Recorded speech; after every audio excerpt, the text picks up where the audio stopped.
অনিয়মের অভিযোগে রিজেন্ট হাসপাতালের সঙ্গে চুক্তি সংশোধনের উদ্যোগে মাসে ২ কোটি টাকা করে দাবি করে শাহেদ। দেয়া হয়নি বলছে স্বাস্থ্য অধিদপ্তর। রংপুর মেডিকেলে মিঠুর ভাতিজি নওশীন গড়ে তুলে আরও একটি সিন্ডিকেট। নিয়ম না মেনেই করোনা মোকাবেলায় ১০০ কোটি টাকার কাজ দেওয়া হয় স্বামী বেলাল হোসেনকে। করোনায় মৃত ছোট ভাইয়ের জানাজায় অংশ নিতে আজ কিশোরগঞ্জের মিঠামইনে যাচ্ছেন রাষ্ট্রপতি। মহামারীতে সফর নিরাপদ করতে নেওয়া হয়েছে সব ব্যবস্থা। করোনার কারণে ঈদে নেই রেল, বাস ও নৌপথে আগাম টিকিট বিক্রির আয়োজন। ট্রেন চলবে সীমিত আকারে।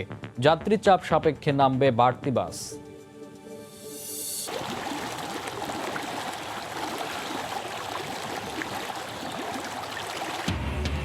যমুনার পানি বেড়ে মানিকগঞ্জে প্লাবিত নতুন নতুন এলাকা। জামালপুরে নিরাপদ আশ্রয়ে ছুটছেন দুর্গতরা।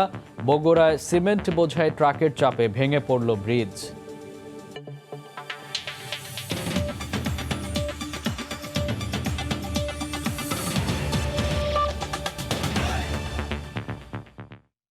বাংলা সময় সঙ্গে আছি আমি মামুন আবদুল্লাহ। প্রতারণা আর নানা অনিয়মের অভিযোগে বিতর্কিত রিজেন্ট হাসপাতালের সঙ্গে সমঝোতা চুক্তি সংশোধনের উদ্যোগ নিয়েছিল স্বাস্থ্য অধিদপ্তর। প্রাথমিকভাবে তাতে সায় ছিল মন্ত্রণালয়েরও। আর এটি রিজেন্ট হাসপাতালকে সুযোগ করে দিয়েছিল প্রতি মাসে প্রায় ২ কোটি টাকা আবদার করার। যদিও স্বাস্থ্য অধিদপ্তরের হাসপাতাল শাখার পরিচালকের দাবি, শেষ পর্যন্ত এই টাকা আর দেওয়া হয়নি শাহেদের রিজেন্ট হাসপাতালকে। ফারুক ভুঁইয়া রবিনের রিপোর্ট। ভুয়া কোভিড রিপোর্ট দেয়া, অনুমোদনহীন কিট রাখা সহ নানা অভিযোগে সিলগালা রিজেন্ট হাসপাতাল। ৬ বছর ধরে নবায়ন হয়নি লাইসেন্স, রয়েছে ভুতুড়ে বিলের অভিযোগও।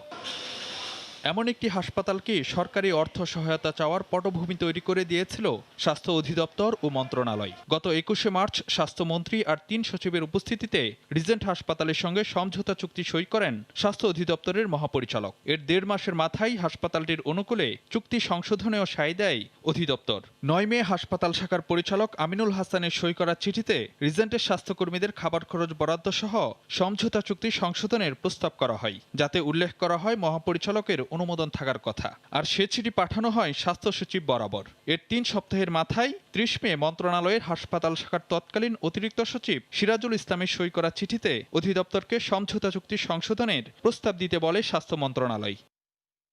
এটা ডিজি অফিস থেকে প্রস্তাব আসছে, চিঠিতেই সেটা বলা আছে। এমওইউটা এটা রিভাইজ করে যাচাই বাছাই করে খসড়া সুস্পষ্ট মতামত সহ পাঠাইতে বলছি।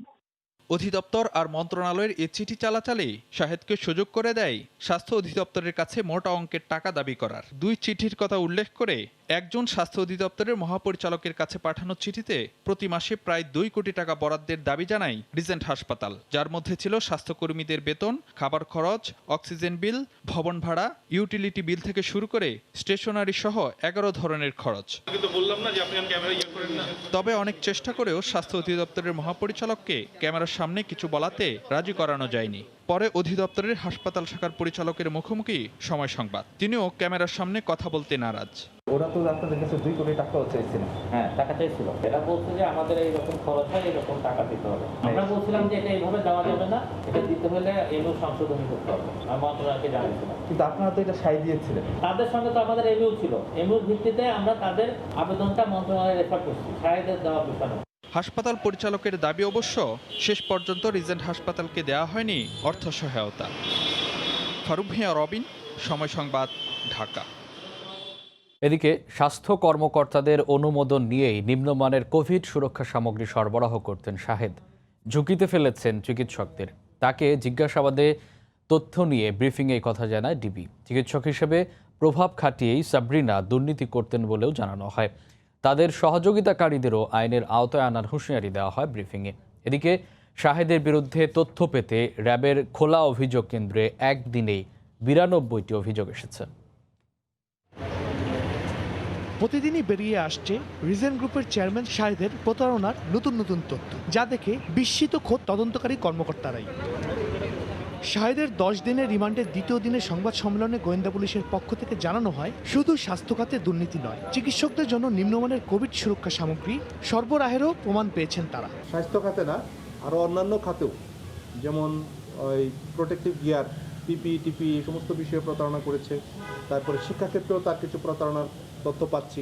আলবার্ট গ্লোবাল ফ্যাক্টরিজ এই নামে উনি গার্মেন্টস ফ্যাক্টরির অস্তিত্ব দেখিয়েছেন, যেটার আসলে বাস্তবে কোনো অস্তিত্ব নাই। সরকারিভাবে বাংলাদেশের বিভিন্ন হাসপাতালে যে সমস্ত প্রোটেক্টিভ গিয়ার বিতরণ করা হতো, এর একটা বিশাল অংশ তার এই ভুয়া ফ্যাক্টরির নামে উনি বিতরণ করেছেন। এগুলি মানসম্মত না হওয়ার ফলে প্রাথমিক পর্যায়ে স্বাস্থ্যকর্মী যারা আক্রান্ত হয়েছে এই বলেও হয়তো পড়ে থাকতে পারে। JKG chairman doctor Sabina Arif চৌধুরীর দ্বিতীয় দফার রিমান্ডের প্রথম দিনে জিজ্ঞাসাবাদের বিষয়ে পুলিশ জানায়, চিকিৎসক হিসেবে প্রভাব খাটিয়ে দুর্নীতি করতেন তিনি। সাবরিনা ডাক্তার হিসেবে তার যে পেজ ভ্যালু, স্বাস্থ্য অধিদপ্তরের সহ বিভিন্ন জায়গায় তার যে পরিচিতি, সেই পরিচিতি থেকে সে ক্যাপিটালাইজ করেছে এবং করে বিভিন্ন প্রতারণার আশ্রয় নিয়েছে।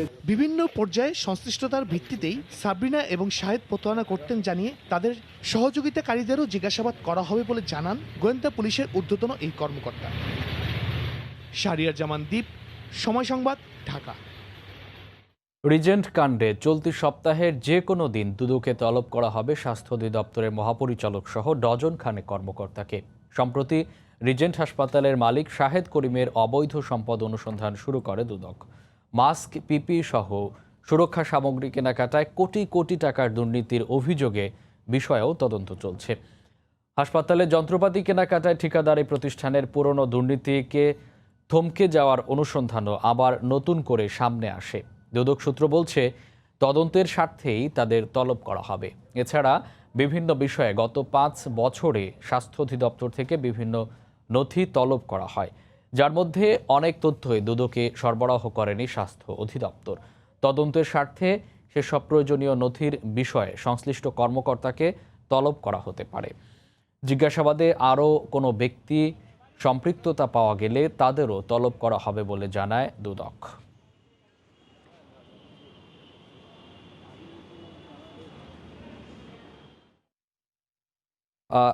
স্বাস্থ্য খাতের আলোচিত ঠিকাদার মিঠু সিন্ডিকেটের ভেতরে নিজস্ব আরও একটি পারিবারিক সিন্ডিকেট গড়ে তোলেন মিঠুর ভাতিজি ও রংপুর মেডিকেল কলেজ হাসপাতালের পরিচালকের সাবেক পিএ উম্মে সুলতানা নওশিন। আর এই সিন্ডিকেটের মূল দায়িত্ব পালন করছেন নওশিনের স্বামী বেলাল হোসেন। সবশেষ কোভিড মোকাবেলায় সরকারি বরাদ্দের 100 কোটি টাকা কেনাকাটার কাজটি স্ত্রীর মাধ্যমে পান বেলাল। কোনো রকম নিয়ম নীতি না মেনেই কাজটি তাকে দেওয়া হয়। রতন সরকারের রিপোর্ট, ছবি তুলেছেন শাকিল মাহমুদ। কোভিড মোকাবেলায় সরকার প্রাথমিকভাবে রংপুর মেডিকেলে 100 কোটি টাকার বরাদ্দ প্রদান করে। হাসপাতালের ঠিকাদার সহ অনেকের অভিযোগ, এই বরাদ্দ থেকে মাস্ক, পিপিই কিট সহ অন্যান্য উপকরণ সরবরাহের মোটা অঙ্কের টাকার কাজটি কোনো নিয়ম নীতির তোয়াক্কা না করে নওশিনের মাধ্যমে স্বামী বেলাল হোসেনকে দেয়া হয়। পরিচালকের পিএ হয়েও নওশিন ছিলেন টেন্ডার কমিটির সদস্য। এই বেলালের নামের প্রতিষ্ঠানটি দিয়ে প্রায় 100 কোটি টাকার যা যা কোভিড-19 কার্যক্রমের জন্য প্রয়োজন ছিল, কোনো ধরনের ঠিকাদারের কম্পিটিশন ছাড়া তারা সরবরাহ করে বিল তুলে নিয়ে গেছে। মহিমিঠুর যে সংস্থা আছে তার নাম ব্যবহার না করে তার আত্মীয় স্বজনের বিভিন্ন প্রতিষ্ঠান বিভিন্ন লাইসেন্স করে দিয়ে সে কিন্তু প্রকারান্তরের পিছন থেকে এই কাজগুলো করছে।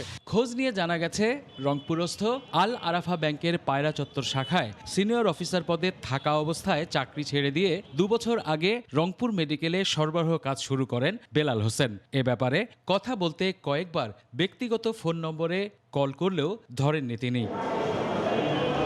মেডিকেলের পরিচালকের দাবি, বেলাল হোসেনকে তিনি চেনেন না এবং নওশিনের স্বামী সেটাও জানতেন না। এই এলাকায় নতুন, যেহেতু আমি বেলাল হোসেনের সাথে নওশিনের সম্পর্ক সেটা কিন্তু আমি সত্যি করতে জানি না আর কি। এ অবস্থায় পুরো ঘটনা তদন্ত করে দ্রুত ব্যবস্থা গ্রহণের দাবি উঠেছে বিভিন্ন মহল থেকে। কোন আইটেমগুলো কেনা হয়েছিল, কোন কোন আইটেমগুলো সচল আছে, কোনগুলো অকেজ, কোনগুলো কি কি মূল্যে কেনা হয়েছে, এইগুলা পুঙ্খানুপুঙ্খানুভাবে দেখা উচিত। এত বড় একটা দুর্নীতি হওয়ার পরেও কেন প্রশাসন এখন পর্যন্ত এটার একটা ব্যবস্থা নিচ্ছে না, এটা কিন্তু একটা ধরাছোঁয়ার বাইরে আমরা মনে করি।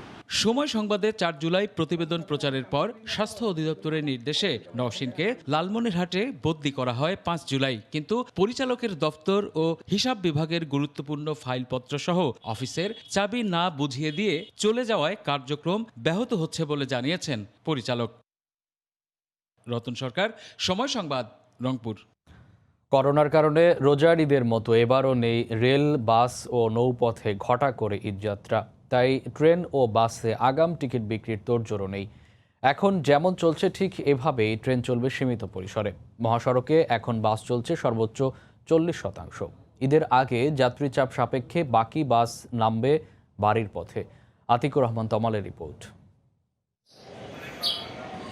খাবার ছড়িয়ে রাখা কোনো মেঠো পথ নয়, এটা কমলাপুরের প্ল্যাটফর্ম। শুনশান নীরবতার এই পথ এখন চড়ুই পাখির দখলে। শোরগোলহীন টিকিট কাউন্টারের ছবি দেখে কে বলবে আর কদিন পরেই ঈদ। করোনার পূর্বে দেশে 102টি আন্তনগর, মেইল, কমিউটার, লোকাল 260টি মিলে ট্রেন চলত 362টি। করোনা সংক্রমণ ঠেকাতে বর্তমানে সব মিলে ট্রেন চলছে মাত্র 17 জোড়া। ঈদে যেভাবে চলছে আমাদের রেল সেভাবেই চলবে। নতুন করে কোনো রেলের সংখ্যা বাড়ানোর কোনো পরিকল্পনা ঈদে নেই। ডিসকারেজ করতেছি ঈদকে সামনে রেখে মানুষের মুভমেন্ট যেন কম হয়। একই অবস্থা সড়ক পথেও। সব পরিবহনে বাস চলছে অর্ধেকেরও কম। ঈদের আগে যাত্রী চাপ বাড়লে বাস নামাবে মালিক সমিতি। তবে ঈদ যতই ঘনিয়ে আসবে ঢাকায় আসা মানুষ আরও কমবে। সেক্ষেত্রে খরচ মেটাতে ঢাকা ছাড়ার ভাড়া আরও বাড়বে কিনা, বাড়লে কত, সে বিষয়ে বৈঠক হয়নি এখনো। যাত্রী যদি বাড়ে তাহলে সেক্ষেত্রে সব বাস চলাচল করবে। বাসে অগ্রিম টিকিটের জন্য আমরা এখনো সিদ্ধান্ত নিই নাই, 2-3 দিনের মধ্যে সিদ্ধান্ত নিব। এদিকে নগরবাসীও বলছেন ঈদ করবেন ঢাকাতেই। চাকরিজীবীদের চাকরি হারাচ্ছে, স্যালারি অর্ধেক, সব মিলিয়ে মানুষ এবার ঈদে ওভাবে যাবে না। ওদিকে বরাবরের মতো লঞ্চে ডেকের টিকিট লঞ্চ ছাড়ার পরে এবং কেবিনের টিকিট বিক্রি হবে আনুষ্ঠানিক ঘোষণা ছাড়াই।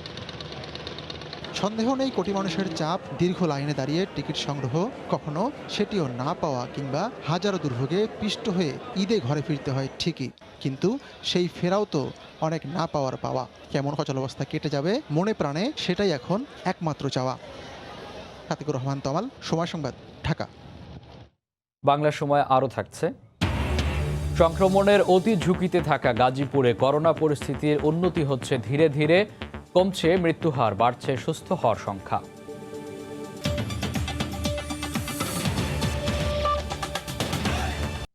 রাষ্ট্রপতির ছোট ভাই আব্দুল হাইয়ের জানাজা আজ নিজ জেলা কিশোরগঞ্জে অনুষ্ঠিত হবে। জানাজায় অংশ নিতে মিঠামইনে যাবেন রাষ্ট্রপতি আব্দুল হামিদ। বৃহস্পতিবার দিবাগত রাতে করোনায় আক্রান্ত হয়ে মারা যান রাষ্ট্রপতির একান্ত সহকারী সচিবের পদে থাকা আব্দুল হাই। বঙ্গভবন জানিয়েছে, মহামারীতে রাষ্ট্রপতির এই সফর নিরাপদ করতে ব্যবস্থা নেওয়া হয়েছে।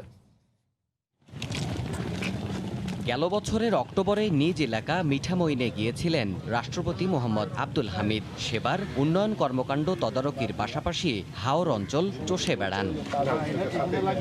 9 মাস পর রোববার আবার যাবেন জন্মস্থানে। তবে এবার স্নেহের ছোট ভাইয়ের মরদেহের ভার তার কাঁধে। ডেপুটি স্পিকার ও স্পিকার থাকা অবস্থায় প্রথমবারের মতো ছোট ভাই মুক্তিযোদ্ধা আব্দুল হাইকে নিজের একান্ত সচিব পদে নিয়োগ দেন আব্দুল হামিদ। 1953 সালে জন্ম নেয়া নিভৃতচারী আব্দুল হাই প্রথম জীবনে শিক্ষকতা করলেও পরবর্তীতে সংসদ সচিবালয়ে জনসংযোগ বিভাগের গুরুত্বপূর্ণ দায়িত্ব সামলেছেন দক্ষতার সাথে। 16 জুলাই রাতে করোনা আক্রান্ত হয়ে সিএমএইচে মারা যান মিঠামইনের এই কৃতি সন্তান। ছোট ভাইয়ের জানাজায় অংশ নিতে রাষ্ট্রপতি রোববার দুপুরে আকাশপথে কিশোরগঞ্জে যাবেন বলে জানিয়েছে বঙ্গভবন। হেলিকপ্টারে করে 12টার দিক থেকে এখান থেকে রওনা করবে, একটা মিঠামইনে পৌঁছবে। মিঠামইনে পৌঁছে পর ওইখানে 2:30টার দিকে জানাজা হবে, মুক্তিযোদ্ধা হিসেবে গার্ড অফ অনার হবে, তারপরে মুক্তিযোদ্ধা এবং সবার শ্রদ্ধা নিবেদন হবে। মিঠামইনের কামালপুর গ্রামে পারিবারিক কবরস্থানে বাবা মায়ের পাশেই রাষ্ট্রীয় মর্যাদায় শায়িত হবেন আব্দুল হাই। দেবাশিস রায়, সময় সংবাদ, ঢাকা। দেশে করোনা আক্রান্তের 2 লাখ ছাড়ালো। গতকাল 10,923টি নমুনা পরীক্ষায় 2,709 জন শনাক্ত হয়েছেন। এছাড়া একদিনে আরও 34 জনের মৃত্যু হয়েছে। এ নিয়ে মারা গেলেন 2,558 জন, 81 জন। সুস্থ হয়েছেন 1,373 জন। স্বাস্থ্য অধিদপ্তরের নিয়মিত বুলেটিনে এই তথ্য জানানো হয়। স্বাস্থ্য অধিদপ্তরের বুলেটিনের তথ্য অনুযায়ী দেশের করোনার জন্য নির্ধারিত হাসপাতালগুলোতে মোট শয্যা সংখ্যা 14,720টি, এর মধ্যে 10,533টি শয্যায় খালি রয়েছে। একই সঙ্গে সারা দেশে মোট 379টি আইসিইউর মধ্যে 163টি খালি রয়েছে। প্রতিদিন আক্রান্তের সংখ্যা বাড়লেও আইসিইউ এবং শয্যা খালি থাকার বিষয়ে ব্যাখ্যা দেওয়া হলো বুলেটিনে।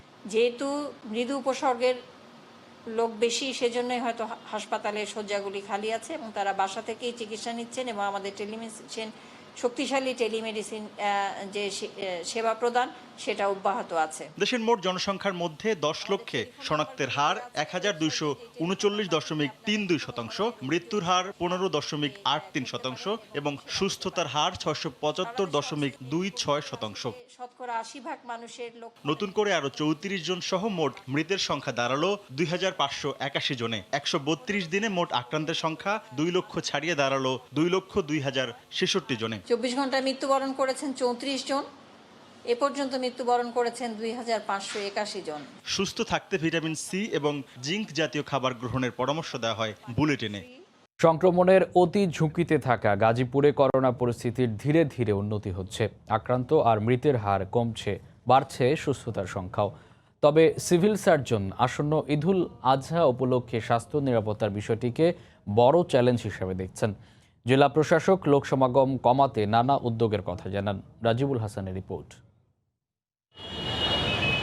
শিল্পনগরী গাজীপুরে সবচেয়ে বেশি মানুষ আক্রান্ত হয় গেল জুন মাসে। করোনা টেস্ট ও পরীক্ষার ফলাফলে প্রথমে ভোগান্তির নানা অভিযোগ উঠলেও পরবর্তীতে মানুষের সচেতনতা ও স্থানীয় প্রশাসনের নজরদারিতে অনেকটা কমতে শুরু করে সংক্রমণ ও মৃত্যুর হার। সিভিল সার্জন অফিসের তথ্য মতে গত মাসের প্রথম সপ্তাহে গড়ে প্রতিদিন 65 ও দ্বিতীয় সপ্তাহে 63 জন করোনা ভাইরাসে আক্রান্ত হয়, যা চলতি মাসে এসে কমে দাঁড়িয়েছে গড়ে প্রতিদিন 34 জন করে। এদিকে সুস্থতার তালিকাতেও এসেছে বড় স্বস্তির খবর। জুন মাসে 700 জন সুস্থ হয়েছেন, আর চলতি মাসের 17 তারিখ পর্যন্ত করোনা থেকে মুক্তি পেয়েছেন 1200-র বেশি রোগী। কমেছে মৃত্যুর হারও। সংক্রমণের হার কমতে থাকায় কিছুটা স্বস্তি ফিরে এলেও আতঙ্ক পুরোপুরি পিছু ছাড়েনি জেলাবাসীর। মৃত্যুর জন্য সবাই ভয় করে, আমারও ভয় আছে, কিন্তু আমাদের সংসার চালানো লাগবে। এখনো আতঙ্ক আছে এবং অনেকটা আতঙ্ক নিয়ে আমরা কাজে বের হয়েছি। সিভিল সার্জন সংক্রমণের গতি নিম্নমুখী ধরে রাখতে আসন্ন ঈদ বড় চ্যালেঞ্জ হিসেবে দেখছেন। ঈদুল আজহা আছে, সেটা আমাদের একটা বড় চ্যালেঞ্জ। আমরা যদি মোকাবেলা করতে পারি, সেই ক্ষেত্রে যদি আমাদের এই পজিটিভিটি রেটটা যদি এরকমই থাকে, তাহলে আমাদের ধরতে হবে যে আমরা একটা ভালো অবস্থানে থাকবো। আর জেলা প্রশাসক লোক সমাগম নিয়ন্ত্রণে কুরবানির পশুর হাট, অনলাইনে জোর দেওয়া সহ মসজিদে ঈদের নামাজ আদায়ের কথা বলছেন। মানুষের সচেতনতা এবং প্রশাসনের পদক্ষেপের ফলে এটি এখন 5 থেকে 6% নেমে এসেছে। আমাদের প্রত্যেক উপজেলা এবং জেলায় অনলাইন হাট চালু করা হয়েছে। ঈদুল আজহার যে নামাজ স্বাস্থ্যবিধি মেনে আদায় করা হবে। সবশেষ তথ্য মতে গাজীপুরে করোনায় আক্রান্ত প্রায় 4000। এখন পর্যন্ত সুস্থ হয়েছেন 2242 জন, আর ভাইরাসটি কেড়ে নিয়েছে 50 জনের প্রাণ। সংক্রমণের চিত্র যাই থাকুক, ব্যক্তিগত সতর্কতার উপর জোর দিচ্ছে স্বাস্থ্য বিশেষজ্ঞরা। তবেই ঘনবসতিপূর্ণ নগরবাসী রক্ষা পাবে করোনার থাবা থেকে। রাজিবুল হাসান, সময় সংবাদ, গাজীপুর। বাংলা সময় আরও থাকছে। উন্মুক্ত বাজারের পরিবর্তে চট্টগ্রামে খামার থেকে গরু কিনছেন সাধারণ মানুষ। কোরবানির দিন পর্যন্ত খামার মালিকরা গরু লালন পালন করায় সুবিধা পাচ্ছেন ক্রেতা। পাটুরিয়া দৌলতদিয়া নৌরুটের তীব্র স্রোতের কারণে ব্যাহত হচ্ছে ফেরি চলাচল। ঘাটের উভয় পাশে আটকা পড়েছে অসংখ্য যানবাহন। এই বিষয়ে জানাতে পাটুরিয়া ঘাট এলাকা আছেন সহকর্মী ইউসুফ আলী। আমরা সরাসরি যাচ্ছি তার কাছে। ইউসুফ। মামুন, আজকে আসলে মানিকগঞ্জে একটি সুখবর রয়েছে, কিন্তু আরেকটি দুঃখের খবরও রয়েছে। সেটা হচ্ছে আজকে কিন্তু পদ্মা যমুনার পানি না বাড়লেও কিন্তু স্থিতিশীল রয়েছে। সেই ক্ষেত্রে কিন্তু আসলে পাটুরিয়া দৌলতদিয়ার যে দুঃখের খবরটা রয়েছে সেটা হচ্ছে এখানে কিন্তু প্রবল স্রোতের কারণে পাটুরিয়া দৌলতদিয়া রোডে ফেরি চলাচল চরমভাবে ব্যাহত হচ্ছে। এই মুহূর্তে পাটুরিয়া ঘাট এলাকায় কমপক্ষে 7 শতাধিক যানবাহন পারের অপেক্ষায় রয়েছে, এবং সেটা কিন্তু 5 কিলোমিটার পর্যন্ত দীর্ঘ সারি রয়েছে, এবং সেটা কিন্তু উতুলি যে সংযোগ মোড় রয়েছে, পুলিশ সেখানে কিন্তু অতিরিক্ত যানবাহনকে সারিবদ্ধ করে রাখা হচ্ছে। সেই ক্ষেত্রে কিন্তু সেখানেও কিন্তু 3 শতাধিক ট্রাক আটকে রয়েছে বলে আমি জানতে পেরেছি। কিন্তু দৌলতদিয়া ঘাটের অবস্থা কিন্তু একই। এই মুহূর্তে কিন্তু পাটুরিয়া দৌলতদিয়া রোডে মোট 10টি ফেরি চলাচল করছে। রাতের দিকে যেহেতু মাত্র 7 থেকে 8টি ফেরি চলাচল করছিল, তো সেই ক্ষেত্রে কিন্তু এখন একটু ফেরির সংখ্যা বেড়েছে। তবু কিন্তু বড় যে ফেরিগুলো রয়েছে, যে ফেরিগুলোতে ধারণ ক্ষমতা থাকে আসলে 22টি থেকে 25টি ছোট বড় যানবাহন পারাপার করতে পারে, সেই ফেরিগুলো চলতে যে এই স্রোতের বিপরীতে কিন্তু বিভিন্ন ধরনের সমস্যা হচ্ছে।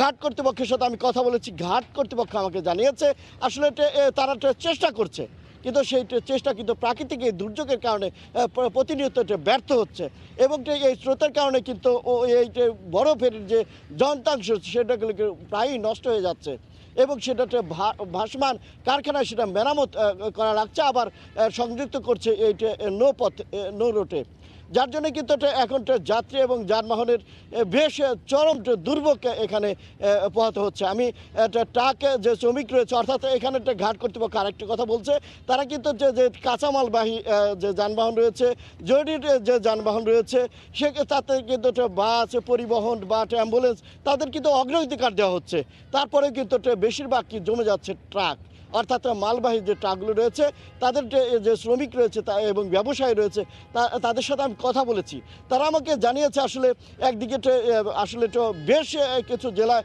বন্যা রয়েছে, সেক্ষেত্রে সবজি তাদের আনতে কষ্ট হচ্ছে, অন্যদিকে কিন্তু তাদেরকে চরম একটা লসের সম্মুখীন দেখা যাচ্ছে ঘাটে পার না হতে পারা একটা রাজধানীগামী যে সবজিবাহী একটা মালবাহী ট্রাক রয়েছে। এই ছিল মামুন আমার কাছে পাটুরিয়া ঘাট থেকে সর্বশেষ অবস্থা। মামুন, পাটুরিয়া দৌলতদিয়া নৌ রুটে তীব্র স্রোতের কারণে ব্যাহত হচ্ছে ফেরি চলাচল, আর এই কারণে ঘাটের উভয় পাশে আটকে পড়েছেন অসংখ্য যানবাহন। সে বিষয়ে জানাতে পাটুরিয়া ঘাট এলাকা থেকে যুক্ত হয়েছিলেন সহকর্মী ইউসুফ আলী। মানিকগঞ্জের ৭ উপজেলায় নতুন নতুন এলাকা প্লাবিত হয়েছে, পানিবন্দী হয়ে পড়েছে 15টি ইউনিয়নের 32টি গ্রাম। অন্যদিকে জামালপুরে পানিবন্দী হয়ে পড়েছে কয়েক লাখ মানুষ। পরিবারের সদস্য ও গবাদি পশু নিয়ে উঁচু স্থানে আশ্রয় নিয়েছেন বানভাসীরা। দুর্গত এলাকায় ছড়িয়ে পড়েছে পানিবাহিত নানা রোগ, দেখা দিয়েছে বিশুদ্ধ পানি ও খাদ্য সংকট। জেলা প্রতিনিধিদের পাঠানো তথ্য ও ছবি নিয়ে রিপোর্ট।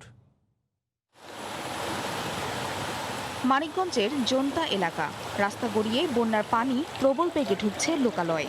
বানের তোড়ে ভেঙে গেছে দৌলতপুর আমতলী আঞ্চলিক সড়কের বিভিন্ন অংশ। যমুনার পাশাপাশি হুহু করে বাড়ছে পদ্মার পানিও। দৌলতপুর, ঘিওর ও হরিরামপুর সহ 4 উপজেলার বিভিন্ন স্থানে বন্যার পানিতে তলিয়ে গেছে বসতঘর। পানির জন্য কষ্ট হইতেছে, ছোট বাচ্চা নিয়ে থাকা কষ্ট। সরকারের কিছু দিলে আমরা, কেউ পাবলিক কিছু দিলে আমরা খায়া বাঁচতে পারি।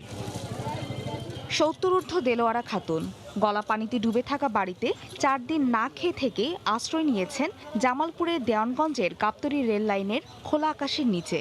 পরে উপজেলা নির্বাহী কর্মকর্তার সহায়তায় ঠাঁই হয় স্থানীয় এক কাউন্সিলরের বাড়িতে।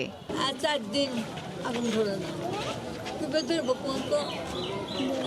পানি। ইসলামপুরের আমতলী আঞ্চলিক সড়ক প্রবল গতিতে ছুটছে পানি।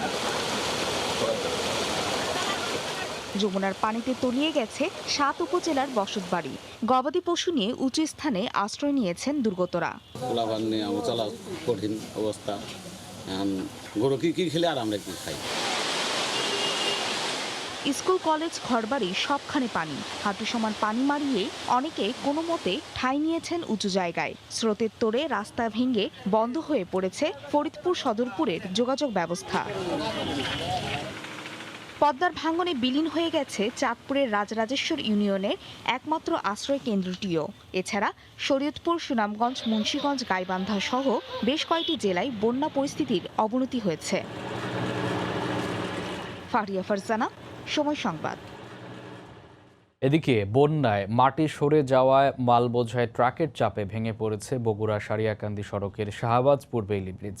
এতে বগুড়া সারিয়াকান্দি সড়কে যান চলাচল বন্ধ হয়ে গেছে। শনিবার সকাল থেকে বিকল্প পথে চলাচল করতে হচ্ছে সাধারণ মানুষকে। বিস্তারিত মাজেদুর রহমানের রিপোর্টে। শনিবার সকালে 37 টন ওজনের 750 বস্তা সিমেন্ট নিয়ে বগুড়া থেকে সারিয়াকান্দি যাওয়ার পথে ব্রিজের উপর ট্রাকটি ওঠার পরেই ভেঙে পড়ে।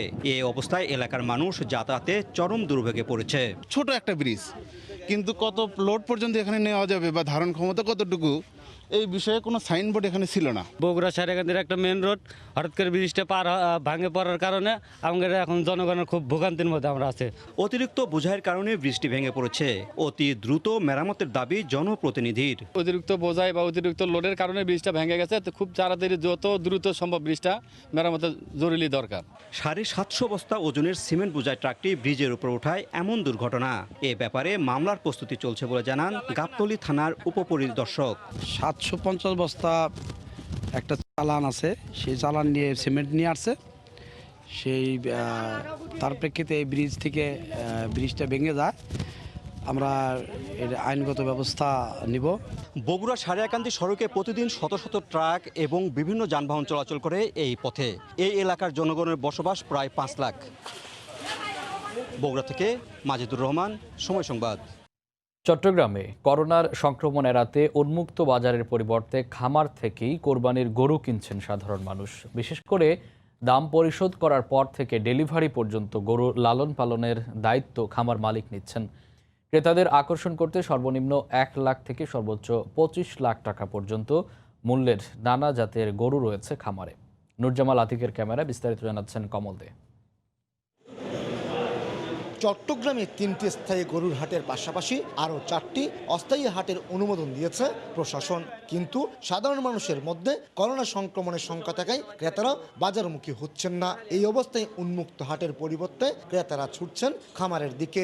বেশিরভাগ আমরা ফার্মে যাচ্ছি আর কি, বাজারে গেলে একটু করোনার কারণে আমরা যাচ্ছি না। সুন্দরভাবে গরুগুলো লালন পালন করতেছে এবং এরা সুন্দরভাবে বাড়িতে গরুগুলো পৌঁছে দিচ্ছে, এটা আমাদের সুবিধা বেশি। গরু সুন্দর, পছন্দ হয়েছে গরু, দেখতেও সুন্দর, সেই জন্য আগে ফাঁকে নিয়ে রাখছি। এখানে ফালবে কোরবান 3-4 জায়গায় এখান থেকে আমরা বানিয়ে যাবো, আমাদের কোনো আর কষ্ট হবে না। গত কয়েক বছরে নগরীয় জেলার বিভিন্ন স্থানে গড়ে উঠেছে 350-এর বেশি খামার, যেখানে পালন করা হচ্ছে দেশীয় বিভিন্ন প্রজাতির গরু, সে সাথে রয়েছে বিদেশি জাতের গরুও। আর ক্রেতা আকর্ষণে দেওয়া হচ্ছে নানা প্যাকেজের ঘোষণা।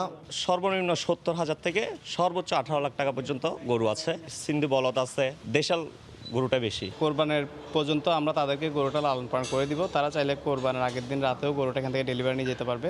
এর আগ পর্যন্ত সমস্ত খরচ সবকিছু আমাদের। প্রতি বছর কোরবানির জন্য চট্টগ্রামের বিভিন্ন হাট থেকে 4 লাখের বেশি পশু বিক্রি হয়। আর এসব গরুর যোগান আসে রাজশাহী, চাঁপাইনবাবগঞ্জ, কুষ্টিয়া ও নওগাঁ থেকে। খামারিরা দাবি করছেন, যারা গরু কিনতে আসবেন আগে তাদের জীবাণুমুক্ত এবং ভাইরাস মুক্ত করা হবে, এরপর তারা খামারে ঢুকতে পারবেন। একই সাথে এখানে পালন করা গরুদেরকেও দেওয়া হচ্ছে উন্নত মানের খাবার, যে কারণে গরুর মাংসের মানও থাকবে অক্ষুণ্ণ। কমল দে, সময় সংবাদ, চট্টগ্রাম। কালান্তক বেধিতে হুমায়ুন আহমেদ চলে গেছেন, তারও পেরিয়েছে 8 বছর। তবে জীবনে যেমন মরণেও তেমনি হুমায়ুন অসামান্য হয়ে আছেন মানুষের হৃদয় নিংড়ানো ভালোবাসায়। হুমায়ুন আহমেদ তার সাহিত্য সৃষ্টির পাশাপাশি গড়ে তুলেছেন স্বপ্নের নুহাসপল্লী। কথার জাদুকরকে ছাড়া কেমন আছে তার প্রিয় নুহাসপল্লী, জানাচ্ছেন তরিকুল ইসলাম সৌরভ। হুমায়ুন কোথায় আছেন? দূরে কোথায়, দূরে দূরে। সে কোন পৃথিবীতে? তার কোনো নাম নেই, মানচিত্র নেই, তবু অনন্তের কাছে সব না বলা কথা পাঠিয়ে দিচ্ছে তার অগণিত পাঠক। ভালোবাসার যত অশ্রু, অশ্রুর কাব্য এবং অশ্রুর অনন্ত পংক্তিমালা। কোথাও তিনি নেই, আবার আছেন। তিনি আছেন তার না থাকা জুড়ে। নুহাসপল্লী থেকে তরিকুল ইসলাম সৌরভ, সময় সংবাদ। মাদারীপুরে আধিপত্য বিস্তারকে কেন্দ্র করে দুপক্ষের সংঘর্ষে 5 জন আহত হয়েছেন। 20টি বাড়িঘর ভাঙচুর ও লুটপাট করা হয়েছে। এই ঘটনায় 6 জনকে আটক করা হয়েছে। পুলিশ জানায়, সদর উপজেলার গাছবাড়িয়া এলাকায় আধিপত্য বিস্তার নিয়ে ইউনুস ও লাল মিয়ার মধ্যে দীর্ঘদিন ধরে বিরোধ চলে আসছিল। এরই জেরে শনিবার সকালে ইউনুসের সমর্থকরা লাল মিয়ার সমর্থকদের উপর অতর্কিত হামলা চালায়। এক পর্যায়ে দুপক্ষের মধ্যে সংঘর্ষ বেঁধে যায়। এ সময় অন্তত 20টি বাড়ি ঘরে ভাঙচুর ও লুটপাট চালানো হয়। এতে উভয় পক্ষের নারীসহ 5 জন আহত হন। খবর পেয়ে ঘটনাস্থলে গিয়ে পরিস্থিতি নিয়ন্ত্রণে আনে পুলিশ। আটক করা হয় 6 জনকে। অনেক কষ্ট ছিল, চাইনিজ কুড়াল ছিল, কোনো মানুষ মানে সামনে খলাইতে পারে নাই। মহিলা ঠইলে কিছু মানে 1-2 বোম মারছে, ভয়তে কেউ ঘরে ছিল না। ব্যাগ লয়ে গেছে, আবার স্বর্ণ তুলে। ঘটনাস্থল থেকে ঘটনা সংঘটনকালে আমরা 6 জনকে আটক করতে সক্ষম হই। আর বাকিদেরকে যারা জড়িত বা যারা ঘটনার এই যে আইন শৃঙ্খলার অবনতি ঘটানোর চেষ্টা করছে, তাদের বিরুদ্ধে আইনগত ব্যবস্থা গ্রহণের জন্য আমরা সক্রিয় আছি। যশোরে এক মাদ্রাসা ছাত্রীকে ধর্ষণ চেষ্টার অভিযোগ উঠেছে শিক্ষকের বিরুদ্ধে। ঘটনার পর থেকে পলাতক রয়েছেন অভিযুক্ত শিক্ষক আব্দুল গফুর। গতকাল বিকেলে এই ব্যাপারে জেলা জজ আদালতে জবানবন্দি দেন ভুক্তভোগী। স্বজনদের অভিযোগ, বৃহস্পতিবার দুপুরে সরসায় বই আনতে মাদ্রাসায় যায় ওই ছাত্রী। এ সময় মাদ্রাসার সহকারী সুপার আব্দুল গফুর তাকে একটি কক্ষে নিয়ে ধর্ষণের চেষ্টা করে। মেয়েটি পালিয়ে বাড়ি ফিরে বিষয়টি পরিবারকে জানায়।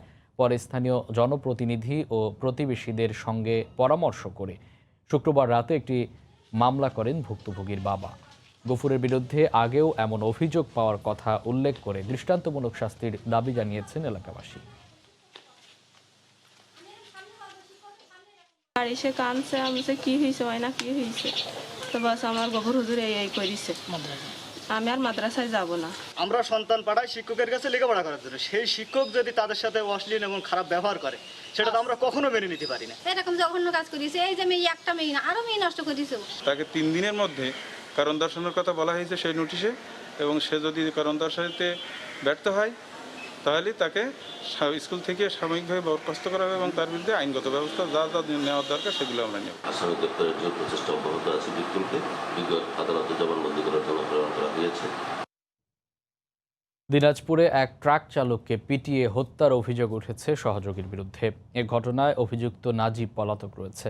গতকাল দুপুরে ময়নাতদন্তের জন্য লাশটি মাদারীপুর সদর হাসপাতালের মর্গে পাঠায় পুলিশ। স্বজনদের অভিযোগ, মঙ্গলবার রাতে মাদারীপুর থেকে রাজশাহীতে ট্রাকে করে আম আনতে যান চালক আরিফ শিকদার ও নাজিব। এরপর থেকে আরিফের সঙ্গে আর যোগাযোগ নেই তাদের। বৃহস্পতিবার একাধিকবার মোবাইলে যোগাযোগ করার চেষ্টা করলে আরিফ অসুস্থ বলে জানায় নাজিব। সন্দেহ হওয়ায় শুক্রবার ভোরে স্বজনরা দিনাজপুরে গেলে আরিফের মরদেহ রংপুর মেডিকেলে রাখা আছে বলে জানতে পারে। নাজিব পরিকল্পিতভাবে তাকে হত্যা করেছে বলে অভিযোগ স্বজনদের।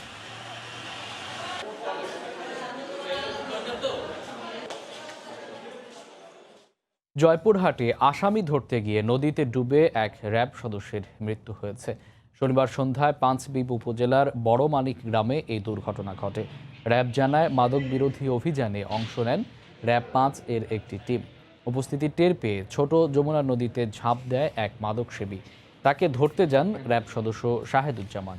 তবে ক্লান্ত অবস্থায় সাঁতরাতে না পেরে অসুস্থ হয়ে পড়েন তিনি। এক পর্যায়ে তাকে উদ্ধার করে পাঁচবিবি উপজেলা স্বাস্থ্য কমপ্লেক্সে নেওয়া হলে চিকিৎসক মৃত ঘোষণা করেন। ঠাকুরগাঁয়ে পানিতে ডুবে এক সেনা সদস্যের মৃত্যু হয়েছে। গতকাল দুপুরে জেলার রানীশঙ্কল উপজেলার ভান্ডারা গ্রামের কুলিক নদীতে এই দুর্ঘটনা ঘটে। স্থানীয়রা জানান, কুলিক নদীতে বন্ধুদের সঙ্গে গোসল করতে যান সেনা সদস্য আশিক। এ সময় হঠাৎ পানিতে তলিয়ে যায় সে। পরে নদীতে তল্লাশি চালিয়ে তার মরদেহ উদ্ধার করেন স্থানীয়রা।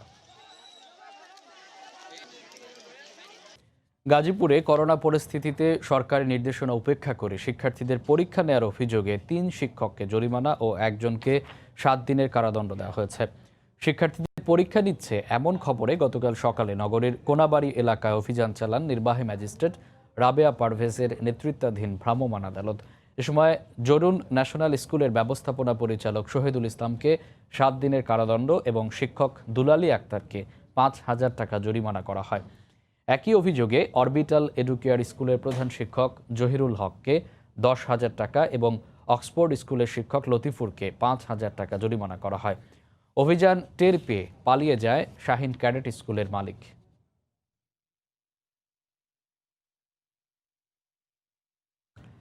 কুমিল্লায় মেয়াদোত্তীর্ণ ওষুধ বিক্রি সহ নানা অভিযোগে একটি ফার্মেসিকে জরিমানা করেছে ভ্রাম্যমাণ আদালত।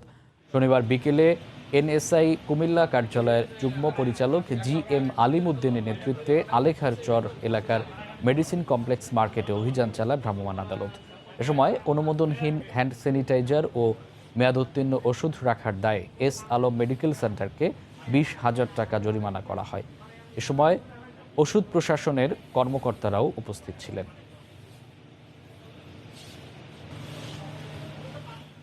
ঝিনাইদহ সীমান্ত দিয়ে অবৈধভাবে ভারতে যাওয়ার সময় নারী ও শিশুসহ 6 জনকে আটক করা হয়েছে। বিজিবি জানায়, দালালের মাধ্যমে কয়েকজন অবৈধভাবে ভারতে প্রবেশ করছে এমন খবরে শুক্রবার রাতে মহেশপুর সীমান্ত এলাকায় অভিযান চালানো হয়। এ সময় 3 নারী ও 1 শিশুসহ 6 জনকে আটক করা হয়। পরে তাদের মহেশপুর থানায় হস্তান্তর করে বিজিবি। আটককৃতদের বিরুদ্ধে মামলা করা হয়েছে।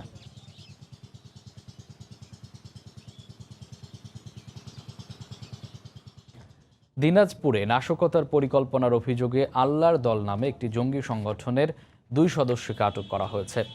পুলিশ জানায়, নাশকতার উদ্দেশ্যে কয়েকজন জঙ্গি বৈঠক করছে এমন খবরে শুক্রবার রাতে শহরের কসমা এলাকার একটি বাড়িতে অভিযান চালানো হয়। এ সময় উপস্থিতি টের পেয়ে বাকিরা পালিয়ে গেল। ঘটনাস্থল থেকে 2 জনকে গ্রেপ্তার করা হয়। এই ঘটনায় সদর থানায় একটি মামলা করা হয়েছে। চট্টগ্রামে পিরানহা মাছ বিক্রির অভিযোগে এক ব্যবসায়ীকে 50,000 টাকা জরিমানা করেছে ভ্রাম্যমাণ আদালত। এ সময় 1.5 মেট্রিক টন পিরানহা সহ একটি ট্রাক জব্দ করা হয়। শনিবার সকালে নির্বাহী ম্যাজিস্ট্রেট ওমর ফারুকের নেতৃত্বে ফিশারি ঘাটে অভিযান চালানো হয়। এ সময় কয়েকটি ট্রাকে তল্লাশি করে একটিতে 1 মেট্রিক টন পিরানহা মাছ পাওয়া যায়। এছাড়া ব্যবসায়ী মুমিন সওদাগরকে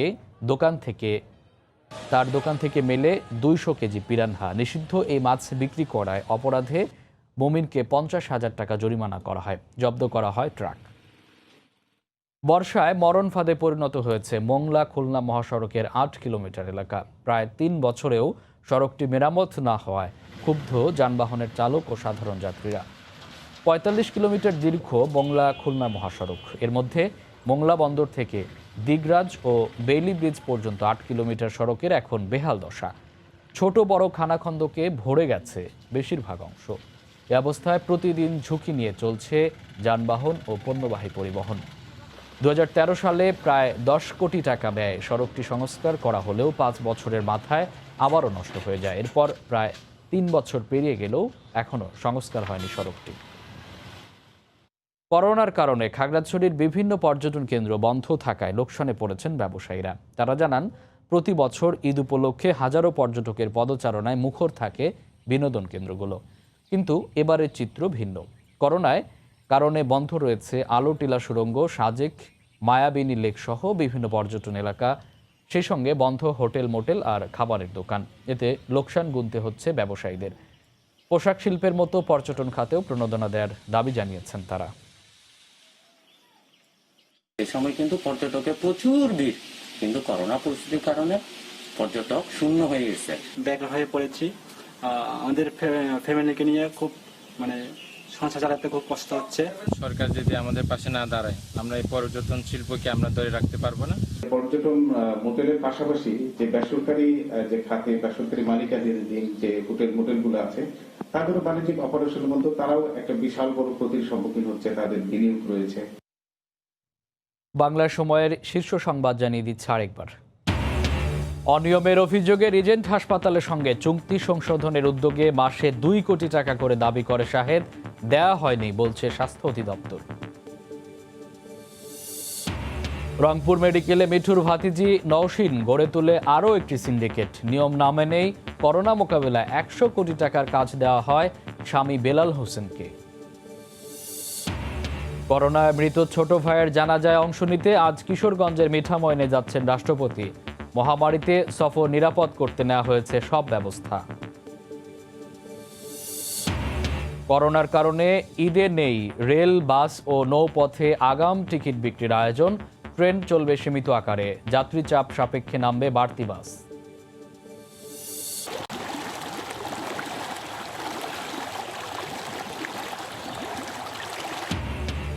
যমুনার পানি বেড়ে মানিকগঞ্জে প্লাবিত নতুন নতুন এলাকা। জামালপুরে নিরাপদ আশ্রয়ে ছুটছেন দুর্গতরা। বগুড়ায় সিমেন্ট বোঝাই ট্রাকের চাপে ভেঙে পড়ল ব্রিজ। এই ছিল বাংলার সময়। যে কোনো খবর পেতে ভিজিট করুন সময়নিউজ.tv। আপনার মোবাইলে সময় সংবাদ দেখতে ও সকল খবর পেতে ডাউনলোড করুন সময় অ্যাপ। সঙ্গে থাকুন সময়ের।